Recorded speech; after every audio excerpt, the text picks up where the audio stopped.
Hello बच्चों, स्वागत है आप सभी का SS point coaching e learning platform में।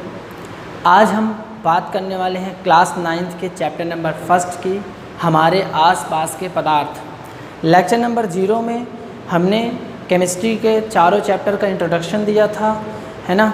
4 चैप्टर के इंट्रोडक्शन के बाद हमने कहा था कि लेक्चर नंबर 1 में हम आपका पहला चैप्टर हमारे आसपास के पदार्थ शुरू करेंगे। तो आज हम उसी के बारे में बात करने जा रहे हैं, जिसका नाम है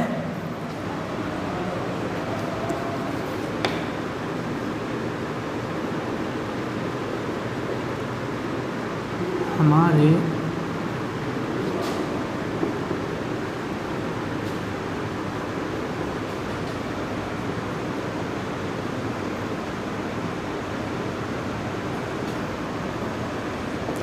ये है हमारा चैप्टर नंबर 1 क्लास 9th का, हमारे आसपास के पदार्थ। ठीक है, ये रसायन विज्ञान का पहला चैप्टर है। ठीक है, अच्छा, रसायन विज्ञान के चैप्टर्स को पढ़ने से पहले हम थोड़ा सा जानें कि रसायन विज्ञान क्या है ना।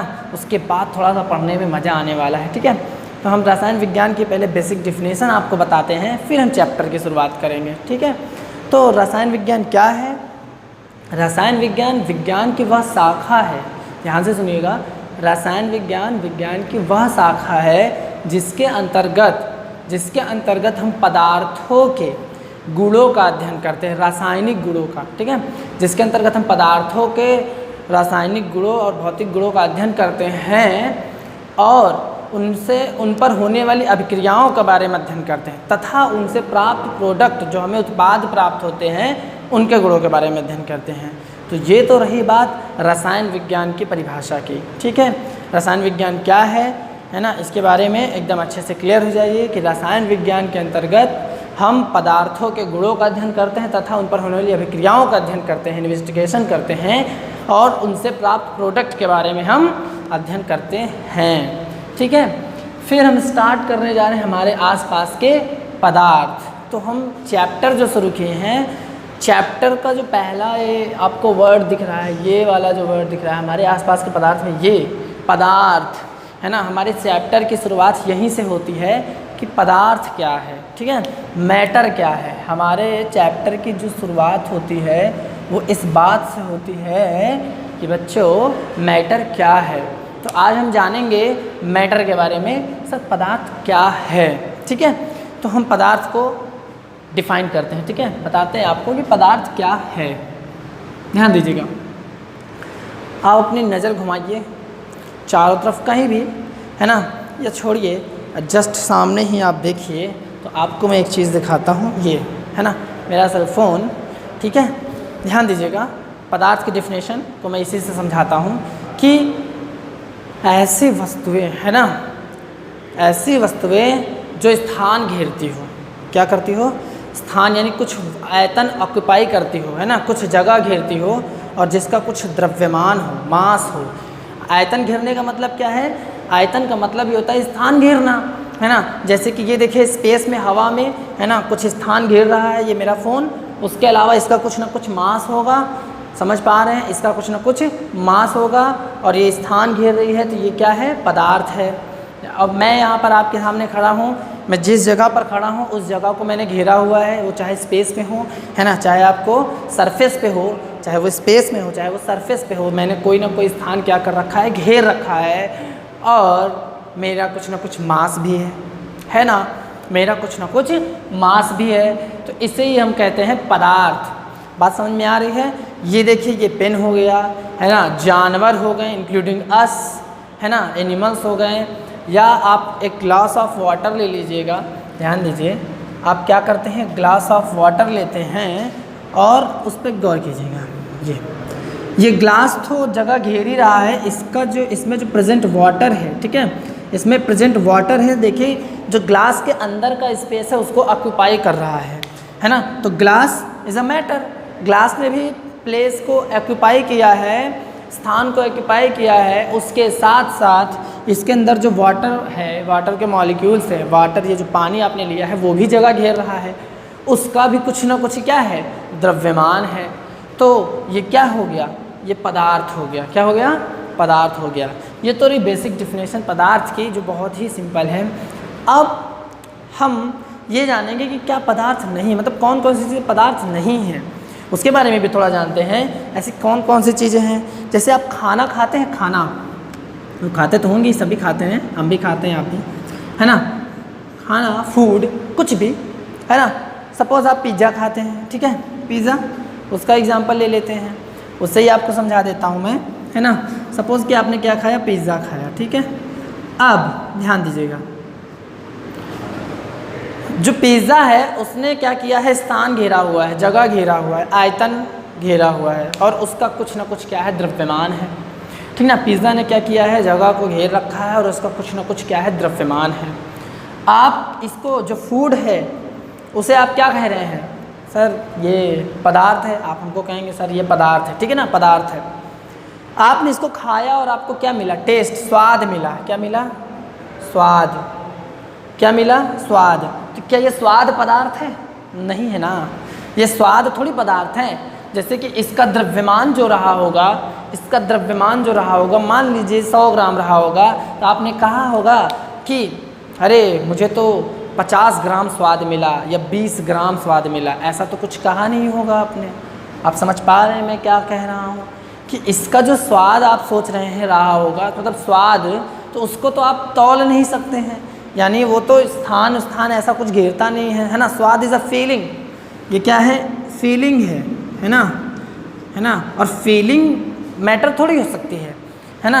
आप किसी से हेट करते हो या किसी पे गुस्सा हो, एंग्री हो, है ना, गुस्सा, और आप गुस्सा होकर के कहते हैं मैं तुम पर 5 किलो गुस्सा उतारता हूँ, मतलब मैं तुम किलो में उतारोगे क्या उस पर गुस्सा, है ना, या 2 लीटर मैंने तुम्हारे अंदर गुस्सा, अपने अंदर गुस्सा भर रखा है। आप समझ पा रहे हैं, एंगर हो गया, ये सारी चीज़ें, है ना। स्मेल हो गया, है ना, आप स्मेल भी एक प्रकार की क्या है, फीलिंग है। ईमानदारी हो गई, मतलब मैं कहेंगे सर ये क्या आप बता रहे हैं, मतलब मैं आपको ये बताना चाह रहा हूँ, आप मतलब समझने की कोशिश कीजिए इस बात को कि कौन सी चीज़ें पदार्थ हैं, वही जो स्थान घेरे और कि जिनका कुछ द्रव्यमान हो। ऐसी चीज़ें थोड़ी होती है, इस गुलाब है वो स्मेल करता है, तो गुलाब तो क्या है, पदार्थ है, उसने स्थान ऑक्यूपाई किया है, वो तो पदार्थ है। अब क्या उसकी स्मेल भी आप पदार्थ कहेंगे क्या, हाँ सर हमने तो जो है 4 ग्राम स्मेल अपने अंदर ले ली, है ना, ये तो आपका पदार्थ नहीं है ना, इट इज़ अ फीलिंग। तो फीलिंग आपकी पदार्थ नहीं होती है। आपको बात समझ में आई, इतना सा लंबा सा जो मैंने पदार्थ की डिफिनेशन दी, उम्मीद करता हूँ आपको पदार्थ एकदम अच्छे से समझ में आया होगा, ठीक है। अब हम पदार्थ जान चुके हैं, तो हमने कहा ना रसायन विज्ञान में हम क्या करते हैं, पदार्थों के गुणों का अध्ययन करते हैं, है ना, और उन पर होने वाली अभिक्रियाओं का अध्ययन करते हैं। जो भी हम पदार्थ देखते हैं, इंट्रैक्शन उनके बीच जो भी होता है अदर पदार्थों के साथ, उसके बारे में हम जानते हैं। तो हम अब स्टार्ट करेंगे पदार्थों के गुण के बारे में, है ना, कि उनकी क्या प्रॉपर्टीज़ होती हैं, पदार्थों की क्या प्रॉपर्टीज़ होती हैं, है ना।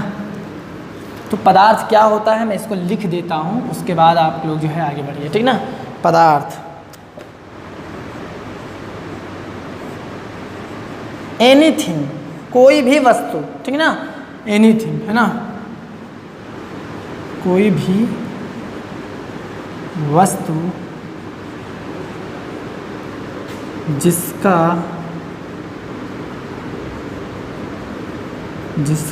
द्रव्यमान होता है, जिसका द्रव्यमान होता है, फिर टेढ़ा, कोई भी वस्तु जिसका द्रव्यमान होता है,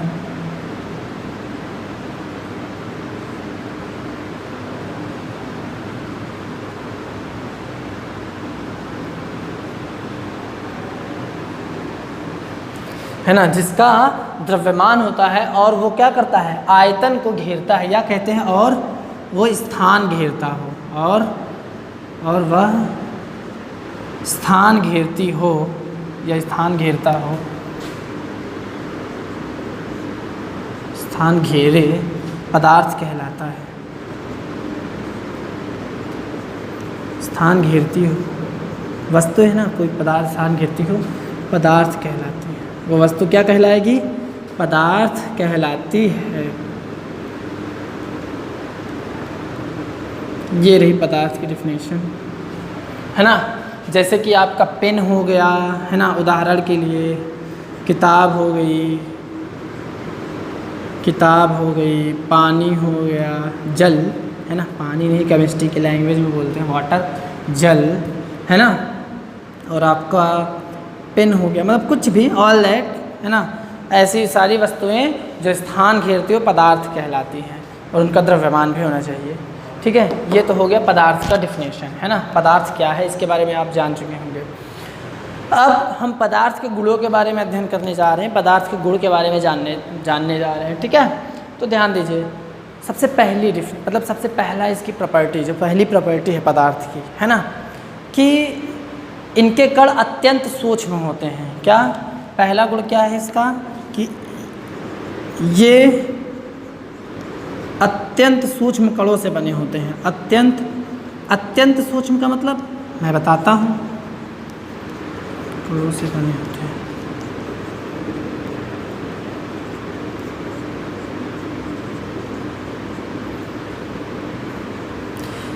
मैंने कहा कि आपने एक ग्लास ऑफ वाटर ले लिया है ना, अ ग्लास ऑफ वाटर, आपके पास एक गिलास पानी है। अब मैं आपको ये बात कहूँ कि इसके अंदर इतने छोटे कण हैं कि आप है ना माइक्रोस्कोप लगाकर, अल्ट्रा माइक्रोस्कोप मतलब एकदम भयंकर अच्छा सा स्कोप लगा करके इसमें देखेंगे है ना, तो भी वो आपको बहुत ही मुश्किल से दिखाई देंगे, इतने सूक्ष्म कण इसके अंदर होते हैं। आप समझ पा रहे हैं? तो आप कहेंगे सर ऐसा कैसे, सर ये तो मुझे एकदम क्लियर ही अभी यहीं से दिख रहा है ना, मतलब ये नहीं, आप ग्लास ऑफ वाटर अगर लेके बैठते हो, अगर आपके बगल में पानी हो तो आप देख सकते हैं, कहेंगे सर हमें तो दिख रहा है। हाँ, आप कैसे कह सकते हैं कि ये बहुत ही सूक्ष्म कण है? तो इसको मैं एक डेफिनेशन, आपको एग्जांपल और समझाता हूँ। आपने रेत देखी है? रेत, जब आप रेत को देखते हैं तो वो कंटिन्यूअस दिखता है, मतलब कि आपको लगता है कि वो क्या है, इकट्ठा है, मतलब है ना, लेकिन आप उसे उठा कर देखिए तो बहुत छोटे छोटे होते हैं कण, उसके बारीक होते हैं, वो अलग अलग होते हैं ना, समझ पा रहे हैं, वो अलग अलग होते हैं। वैसे ही इसके कण होते हैं। हाँ, लेकिन ये जो कण होते हैं उस रेत के कण से भी बहुत छोटे होते हैं और ये कंटिन्यूअस दिखते हैं, एक साथ एक दूसरे से जुड़े होते हैं।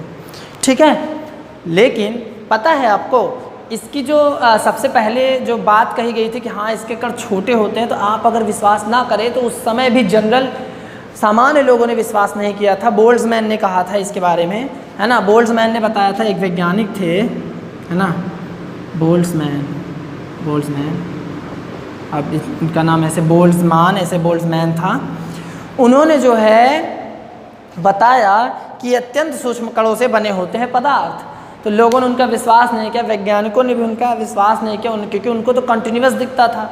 हाँ, तो उनको तो कंटिन्यूअस दिखता है पदार्थ, हम क्यों विश्वास करें कि बहुत ही छोटे कण से बने होते हैं ना। फिर बाद में धीरे धीरे हाँ ये क्राइटेरिया बदला कि नहीं ऐसा नहीं है, पदार्थ बहुत ही सूक्ष्म कणों से बने होते हैं मिल करके। ठीक है ना, तो इसकी पहली प्रॉपर्टी यही होती है कि ये अत्यंत सूक्ष्म कणों से बने होते हैं, बहुत ही सूक्ष्म कणों से बने होते हैं पदार्थ।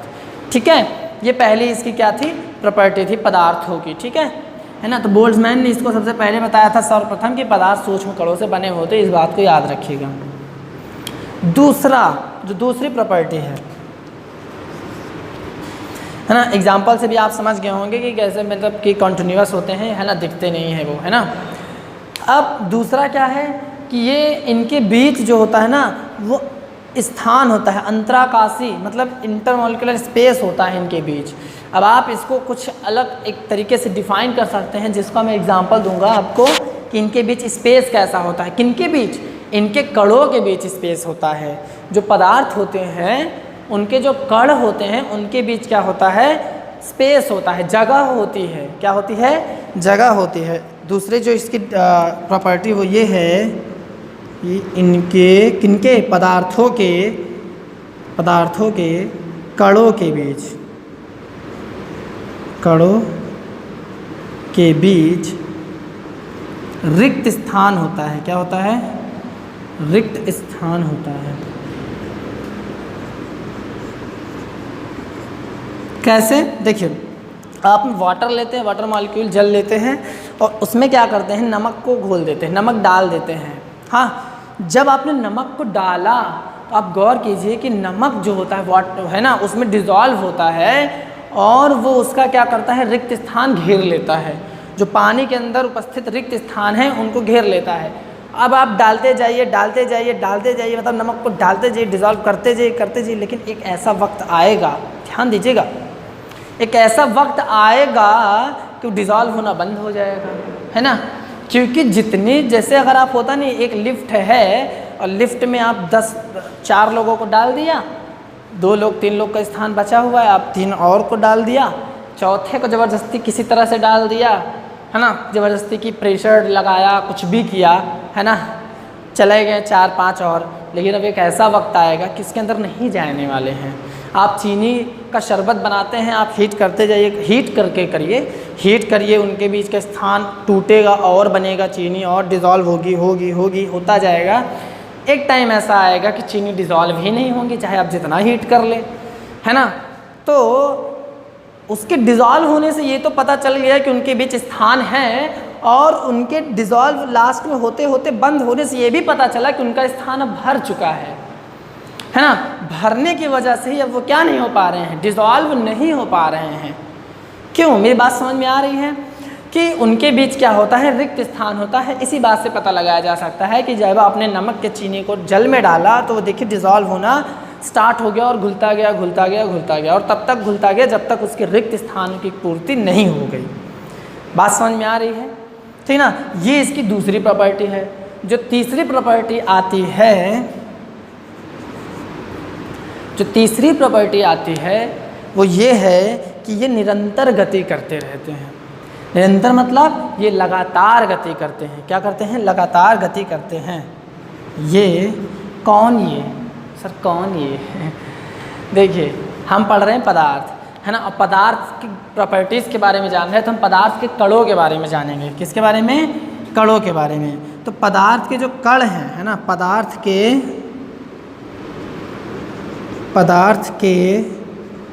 कण क्या करते हैं, निरंतर गति करते हैं, निरंतर गति करते रहते हैं।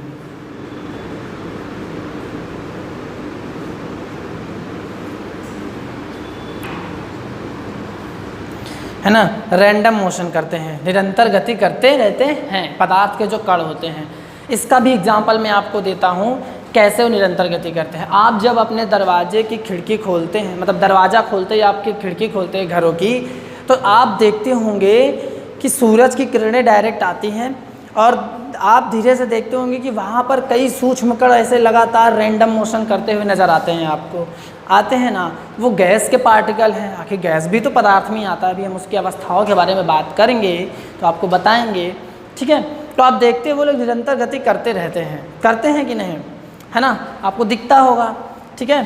तो इससे पता चलता है कि हाँ, पदार्थ के जो कण होते हैं वो निरंतर गति करते हैं, ठीक ना। और भी एग्जाम्पल है हमारे पास आपको बताने के लिए कि हाँ, पदार्थ के कण निरंतर गति करते हैं, ठीक है। जैसे कि आप अगर कलर को डालते हैं पानी में, है ना, मतलब वाटर में आपने डाला तो वो जा कर के तेज़ी से डिज़ोल्व होता है। ऐसा क्यों होता है, आपने डाला तो स्थिर क्यों नहीं था, रिक्त स्थान की पूर्ति कर तो रहा है, लेकिन इस वजह से कर रहा है क्योंकि उनके पदार्थ के कण गति कर रहे थे, और गति करते हुए जब उन्होंने मोशन ना कर रहे होते तो वो रुक जाते कि नहीं, वो पूरे में घुल रहे हैं, रिक्त स्थानों में जा रहे हैं क्योंकि वो गति करते हुए जा रहे हैं, उनके अंदर मोशन है। हाँ, वो रैंडमली मोशन करते ही रहते हैं, है ना, वो रुकते नहीं हैं। वो क्या करते हैं, रैंडमली मोशन करते रहते हैं।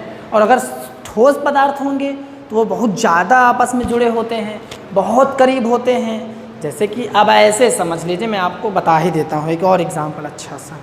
ठोस को भी हम समझ नहीं रहे हैं तो उसको क्यों ले लें। आप भीड़ में खड़े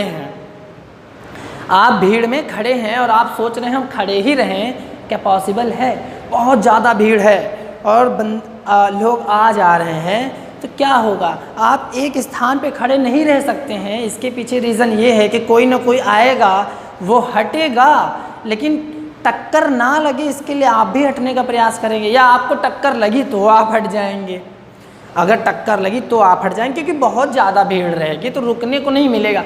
आप किसी मार्केट में चले जाइए, बहुत ज़्यादा भीड़ है, आपने गाड़ी खड़ी करके कहिए हम तो खड़े रहेंगे, तो फिर देखिए बवाल, तो आपको हटना ही पड़ेगा। तो इसी तरह से जब आप पदार्थ की बात करते तो वहाँ बहुत सारे कण होते, बहुत क्राउडनेस होती है, तो उनके कण कैसे निरंतर गति नहीं करेंगे, करते ही रहेंगे, रुक नहीं सकते हैं। समझ पा रहे होंगे। तो वो क्या करते हैं, निरंतर गति करते रहते हैं, ये रही पदार्थ की थर्ड डिफिनेशन। इनके गति से एक और चीज़ आती है डिफ्यूज़न। क्या आता है? विसरण। क्या आता है? विसरण। पदार्थ के जो कण होते हैं वो विसरित होते हैं। क्या होते हैं? विसरित। विसरण क्या है? चलिए मैं आपको ये भी समझाता हूँ। ठीक है, जब आप परफ्यूम का स्प्रे मारते हैं, है ना, स्प्रे परफ्यूम को, है ना, करते हैं, है ना, छिड़काव करते हैं, तो आप देखते होंगे कि आप इस कोने कर रहे हैं और आपको वहाँ पर स्मेल आ रही है, मतलब थोड़ा दूर कमरे के चारों कोनों पर। ऐसा क्यों होता है? क्योंकि बताया ना, पदार्थ के कण निरंतर गति करते हैं, और अगर आपने परफ्यूम स्प्रे को जब छिड़काव किया, है ना, तो वहाँ पर क्या हुआ? वो विसरित हुआ। क्या हुआ? उनके कण क्या हुए? गति करके क्या हुए? विसरित हो गए। अब विसरित क्या होता है? डिफ्यूज़न क्या होता है? किसी एक पदार्थ का दूसरे पदार्थ में मिक्स होना, किसी एक पदार्थ का दूसरे पदार्थ में मिश्रित होना विसरण कहलाता है। क्या कहलाता है? विसरण कहलाता है।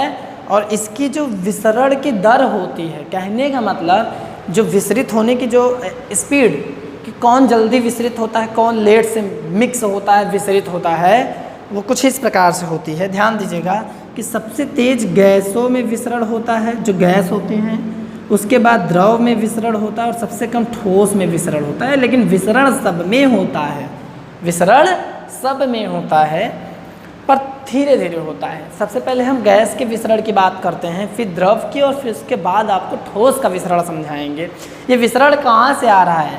उनकी गति की वजह से आ रहा है। अगर वो मोशन करते ही ना तो मिक्स ही ना होते, तो ये मोशन कर रहे हैं इसलिए मिक्स हो रहे हैं। जैसे पदार्थ के कण निरंतर गति करते, इसका भी एग्जाम्पल ही कह सकते हैं। बट विसरण होना एक डिफिनेशन ही है ना।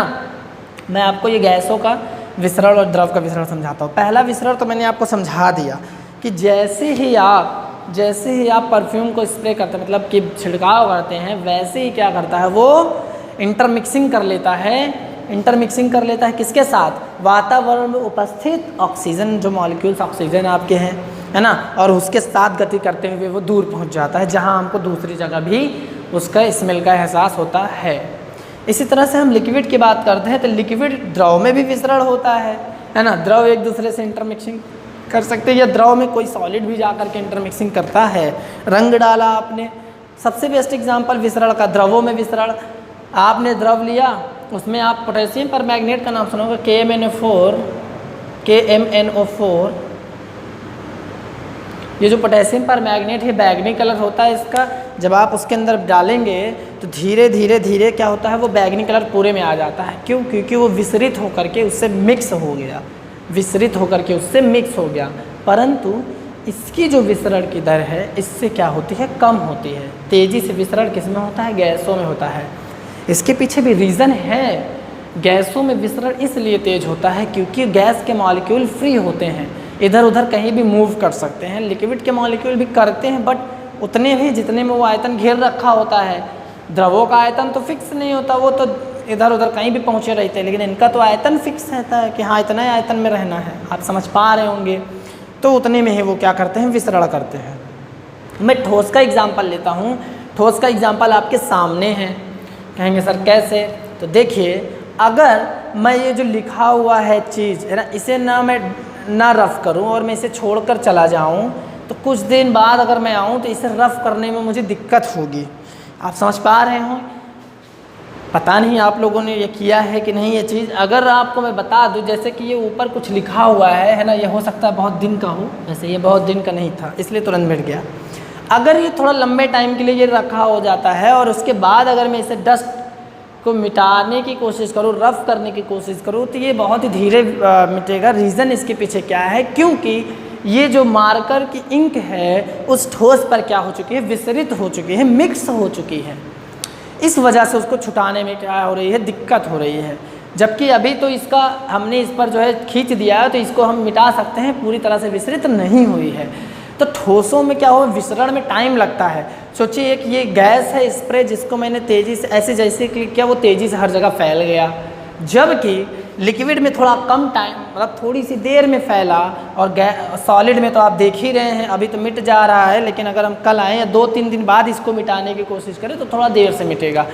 और अगर बहुत ज़्यादा हो गया तब तो ये पानी लगा कर ये है ना आपको जो है है ना, कोई क्लीनर से ही इसको साफ़ कर पाएंगे, है ना, पूरी तरह से। अदरवाइज ऐसे साफ़ करते रहेंगे तो बहुत ही ज़्यादा प्रॉब्लम होगी, ये विसरित हो चुका होगा उस पर। तो विसरण आपको उम्मीद करता हूँ समझ में आया होगा कि विसरण क्या है।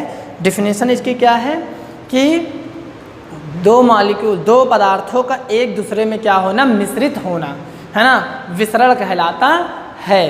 ठीक है, तो ये रहे पदार्थ और पदार्थों के गुण। ये हुआ आपका पदार्थ और पदार्थों के गुण। ओके बच्चों,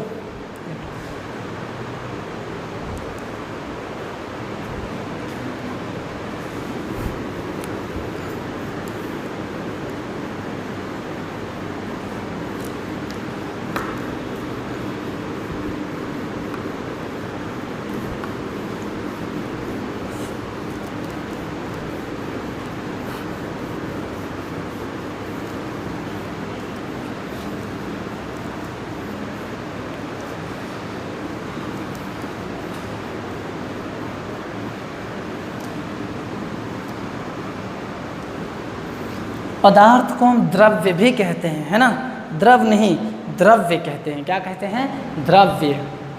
अब ध्यान दीजिए, पदार्थ की भौतिक अवस्थाएं। अब हमारे पास जो हेडिंग है अगली, वो है पदार्थ की भौतिक अवस्थाएं। पदार्थ की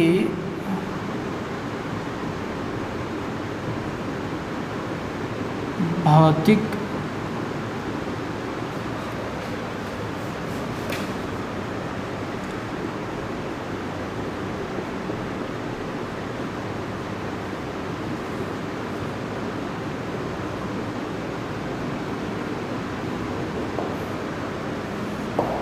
पदार्थ की भौतिक अवस्थाएं।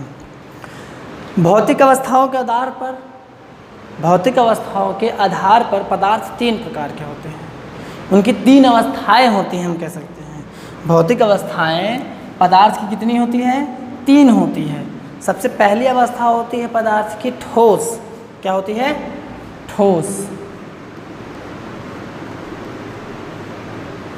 दूसरी अवस्था होती है द्रव और तीसरी अवस्था होती है गैस। तो टोटल तीन अवस्थाएं हैं पदार्थ की, ठोस, द्रव और गैस। ठीक है, हम एक एक करके सबके बारे में पढ़ेंगे, पर हम जब इसकी प्रॉपर्टी का अध्ययन करेंगे, इन तीनों की प्रॉपर्टीज़ को, तो हम इनको कंपैरिजन करके देखेंगे। क्योंकि जब हम कंपैरिजन करके देखेंगे तो इसमें हमें क्लैरिटी ज़्यादा आएगी इन कंपेयर टू अगर हम एक एक के अलग अलग प्रॉपर्टीज़ को देखते हैं। इसके पीछे रीज़न ये है कि एक दूसरे से कोरिलेट करते, सबकी एक ही प्रॉपर्टी हमें देखनी है। अगर हम कंप्रेसिबिलिटी की बात करते हैं, संपीड्यता यानी कि दबाने का गुण, तो हम तीनों की बात करेंगे कि कौन ज़्यादा संपीड्य है, कौन कम है, कंप्रेसिबल कौन ज़्यादा है, कौन कम है, कौन सबसे ज़्यादा है। तो अगर हम तीनों को कंपेयर करके देखते हैं ना, तो हमको ज़्यादा समझ में आने वाला है। लेकिन उससे पहले हम ठोस, द्रव और गैस तीनों की डिफिनीशन को हम जान लेते हैं कि आखिर ठोस पदार्थ, जो भौतिक अवस्था ठोस होती है वो क्या होती है, द्रव जो होती है पदार्थ की जो भौतिक अवस्था द्रव होती है वो क्या है, और गैस, है ना, उसकी गैसियस स्टेट्स के बारे में जानते हैं।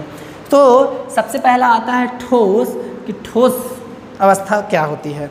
तो पदार्थ की ठोस अवस्था वो अवस्था है जिसमें कि उसका आयतन और आकार दोनों ही निश्चित होता है ना।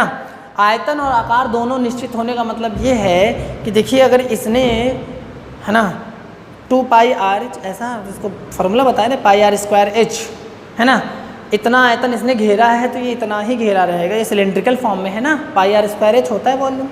तो ये इसने इतना आयतन घेरा है तो ये इतना ही घेरेगा, से ज़्यादा नहीं घेर सकता, सही है ना। और इसका आकार आप क्या करेंगे, इसे तोड़ सकते हैं पर इसका आकार नहीं बदल सकते, सही कह रहा हूँ कि नहीं। तो ठोस का क्या होता है, आयतन और आकार दोनों निश्चित होता है। आप इस सेल फोन की बात कर लीजिए, जो भी इसका आयतन होगा उतना ही रहेगा और आकार जितना है उतना ही रहेगा। इसका आयतन और आकार आपको बदलना, क्योंकि आयतन होता क्या है, असल में आयतन क्या होता है कि किसी वस्तु द्वारा घेरा गया स्थान, तो ये जितना अभी घेर रहा है वो इतना, चाहे जहाँ रख दीजिए इसको उतना ही घेरेगा, मतलब ये बदल नहीं जाने वाला। आयतन निश्चित है और आकार भी निश्चित है, आकार निश्चित है ना। आकार भी निश्चित है, ठीक है ना। तो ठोस क्या होती हैं, जिनका आयतन और आकार दोनों निश्चित होता है, ठीक है। ठोस वह अवस्था होती है, वह अवस्था है ना, पदार्थ की वह अवस्था होती है, पदार्थ की वह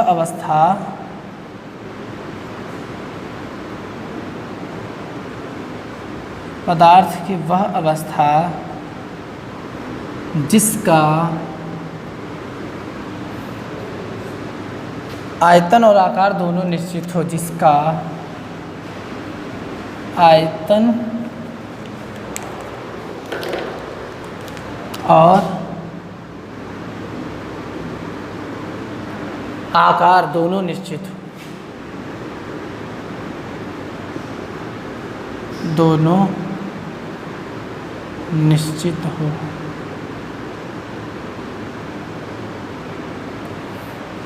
निश्चित हो ना, बात समझ में आ गई होगी। अब हम द्रव की बात करते हैं, है ना। पदार्थ की दूसरी अवस्था जो होती है वो होती है द्रव, और इसका आयतन तो निश्चित होता है परंतु आकार निश्चित नहीं होता है। कैसे आकार निश्चित नहीं होता, अगर आप 1 लीटर द्रव ले लीजिए और किसी और पॉट में डाल दीजिए, जैसे कि अगर मैं 1 लीटर द्रव इस बॉटल में ले लेता हूँ, अभी तो इतना ही द्रव है ना। मैं आपको अगर ये पानी दिख रहा होगा तो मैं समझाना चाहता हूँ कि अभी इसका आकार कुछ ऐसे है, यहाँ से यहाँ तक ही वाटर है मेरे पास, तो इसका आकार कुछ ऐसे है, और अगर जैसे ही मैं ऐसे थोड़ा सा टेढ़ा करता हूँ तो इसका आकार फ्लैट होता है, और ऐसे करने पर ये जो नीचे जो बना हुआ है ना उसका आकार ले लेता है। तो आकार निश्चित ही नहीं है, जिस भी पॉट में जा रहा है उसी का शेप ले रहा है ना। तो लिक्विड जो द्रव होता है वो उसकी पदार्थ की ऐसी अवस्था होती है जिसका कि आयतन निश्चित होता है परंतु आकार निश्चित नहीं होता है। अब इसका आयतन थोड़ी बदल गया, इसके आकार को चेंज करने पे इसका आयतन नहीं बदला है ना। इसका आकार चेंज हो गया बट आयतन बदला नहीं है। तो पदार्थ की वह अवस्था है ना, द्रव क्या होता है, पदार्थ की वह अवस्था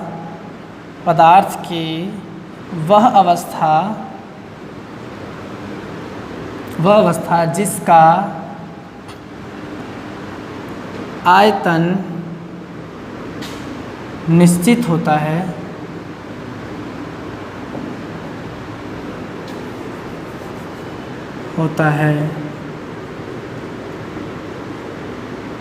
परंतु आकार नहीं। ओके, परंतु आकार निश्चित नहीं होता, परंतु आकार निश्चित नहीं होता। ये रही द्रव की दूसरी अवस्था, है ना। तो दूसरी अवस्था के बारे में भी हमने आपको समझाया कि पदार्थ की वह अवस्था जिसका आयतन निश्चित होता है परंतु आकार निश्चित नहीं होता, वो क्या कहलाता है ना। जैसे कि मैंने फ़ोन की बात अपने की थी, तो फ़ोन क्या है, सॉलिड है, तो इसका क्या है, सॉलिड है, तो इसका आयतन निश्चित है और आकार भी। लेकिन जैसे मैंने इसकी बात की थी, पानी की, वाटर की बात की थी, तो देख लीजिए ये कोई भी आकार घेर ले रहा है ना। जो मन करे वही आकार ले ले, इसकी मर्जी है ना। हमारी मर्जी तो इसको डालना है, चाहे जिस वाले पॉट में डाल दीजिए उसी। तो अब हम बात करते हैं पदार्थ की तीसरी अवस्था के बारे में, जो है गैस अवस्था, ठीक है। तो जैसा कि 2 अवस्थाओं में हमने बताया कि इसमें आयतन एवं आकार दोनों निश्चित है, इसमें आयतन निश्चित है परंतु आकार नहीं। पर in the case of gaseous state, gas अवस्था में ना तो आयतन निश्चित होता है और ना ही आकार निश्चित होता है ना। जैसा कि आप रूम में है, रूम में आपने ऑक्सीजन गैस है, मतलब ऑक्सीजन है, कार्बन डाइऑक्साइड है ना।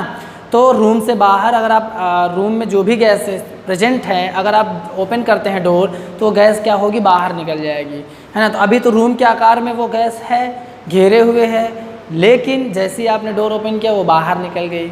हाँ, ये थोड़ा सा एग्जांपल बहुत ही बड़ा आकार का वो हो गया, तो लगता है कि अरे सर कैसे ये घेरेगी, क्या है। हम उसको थोड़ा छोटा करते हैं ना, एक्सपैंड नहीं, कंप्रेस करते हैं, और कंप्रेस करके लाते हैं सिलेंड्रिकल वेसल में। अगर आप सिलेंड्रिकल वेसल में, है ना, किसी गैस को भरते हैं, है ना, उससे भी छोटा, है ना, उससे भी छोटा ना, चिप्स की पैकेट में, तो चिप्स की पैकेट में जब आप गैस को भरते हैं तो जब आपने किसी गैस को उसके अंदर भरा तो जितना वो है उतना आकार उसने घेरा है चिप्स का, उतना आयतन घेरा, लेकिन जैसे ही आपने इसे फाड़ा, ओपन किया, वो क्या हुआ कि उसमें से बाहर निकल गया, एक्सपैंड कर गया, और उसने पहले इतना ही आयतन घेरा था और अब क्या कर दिया, वातावरण में फैल करके जहाँ तक फैला उतना आयतन वो घेर रहा है। आयतन भी निश्चित नहीं है और आकार तो निश्चित है ही नहीं, है ना। वो तो देख लिया आपने, उड़ करके जो है बहुत बड़ा आकार उसका हो गया। तो वह मैं समझ सकता हूँ, आप समझ गए होंगे कि गैस अवस्था क्या होती है पदार्थ की, ना आयतन निश्चित और ना आकार निश्चित, दोनों के दोनों ही क्या हैं, अनिश्चित हैं। ठीक है, तो हमारे लेक्चर नंबर 1 आज यही समाप्त होता है ना। तो हमने आज आपको बताया पदार्थ, पदार्थ के गुण, पदार्थ की अवस्था। नेक्स्ट लेक्चर में हम आपको बताएंगे इन अवस्थाओं में जो गुण होता है, इन अवस्थाओं, पदार्थ की इन अवस्थाओं के जो गुण होते हैं, जैसे कि ठोस अवस्थाओं का गुण, द्रव का और गैस का, और इन तीनों का जो हम गुण बताने वाले हैं उसमें हम इनके गुणों का कंपैरिजन करके बताएंगे। ऐसा इसलिए कि अगर आपको कंपैरिजन करेंगे तो वो तीनों में ही, एक में ही तीनों कवर अप होंगे, पहली बात। और दूसरी बात, इससे आपको समझ में ज़्यादा अच्छे से आएगा, क्लियरिटी मिलेगी कंपैरिजन से। जैसे कंप्रेसिबिलिटी, रिजिडिटी, है ना, और बहने का गुण उनका जो होता है, श्यानता, और ये सारी चीज़ें, मतलब जितने भी इनके गुण होंगे उनका हम कंपेयर करेंगे। ठीक है, और इस गुण के बारे में नेक्स्ट लेक्चर नंबर 2 में बात करेंगे। तब तक के लिए धन्यवाद। और अगर आपको ये वीडियो पसंद आई हो तो लाइक कीजिए, चैनल पर नए हों तो सब्सक्राइब कीजिए, शेयर कीजिए, ताकि ज़्यादा से ज़्यादा ये वीडियो तक लोगों तक पहुँचे। और जाते जाते आप सभी को धन्यवाद।